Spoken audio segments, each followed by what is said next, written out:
ہتھیلی پہ سرسوں آ گئی ہے. اس نے کہا کہ میرا نام شہباز شریف نہیں ہے، جس کا مطلب ہے میرا نام بدل دینا، مگر میں نے انڈیا کو پیچھے نہیں چھوڑا. 24 گھنٹے میں اس کی بنائی ہوئی ٹیم، اس کی لگائی ہوئی مینجمنٹ، اس کے لگائے ہوئے چیئرمین، اس کے لگائے ہوئے ممبرز، ان کا نتیجہ قوم نے کرکٹ میچ کی صورت میں دیکھ لیا. اور اس کی لگائی ہوئی اپنی ایک پروونشل منسٹر نے یہ کہا کہ یہ گیم اب ہے بین الاقوامی پلیئرز کے درمیان، جو انٹرنیشنل لیول کے پلیئرز ہیں ان کے درمیان ہے، ہماری تو تیاری نہیں تھی. اسی طرح گورننس کے بارے میں ان کی تیاری،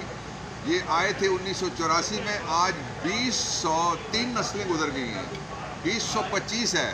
ان کی تیاری آج بھی اسی طرح ہے. اس لیے میں شہباز شریف کو دعوت دینا چاہتا ہوں، کسی دن سپریم کورٹ آ جاؤ، میں تمہارا نام تو بدلوں. تم نے پہلے کہا تھا میں لاڑکانہ کی سڑکوں پہ گھسیٹوں گا، لاہور میں لٹکاؤں گا، پیٹ پھاڑوں گا، اور تم نے کہا تھا میں نے کپڑے بیچ دیے ہیں اب آٹا سستا ہوگا. اس کی بجائے کسانوں کے اوپر جو ظلم ہو رہا ہے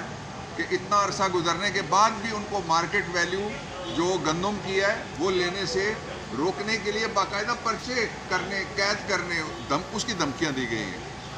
اس لیے سب سے پہلے میں یہ سمجھتا ہوں عمران خان کا یہ دہرانا چاہیے مطالبہ کہ پاکستان کو فوری طور پہ ایک فری فیئر اور ٹرانسپیرنٹ الیکشن اس نظام کے نیچے نہیں جو ایکسپائرڈ ہے، ایکسپائر ہو چکا ہے الیکشن کمیشن آف پاکستان، اور جس طرح کہ یہ ایکسپائرڈ اپنے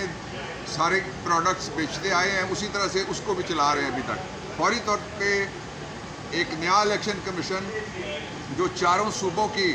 مرضی سے لگایا جائے، اور اس کے لیے کونسل آف کامن انٹرسٹ میں یہ معاملہ جانا چاہیے تاکہ چاروں صوبوں میں جو الیکشن ہوتے ہیں وہاں لوگ اس کو قبول کر سکیں. فوری انتخاب کے بغیر کوئی صورت نہیں ہے پاکستان میں کسی قسم کی بحالی کی. دوسری بات یہ ہے کہ جو کل ایک واقعہ ہوا ہے، 4 دن سے وہ شروع ہے، ہمارے سینیٹر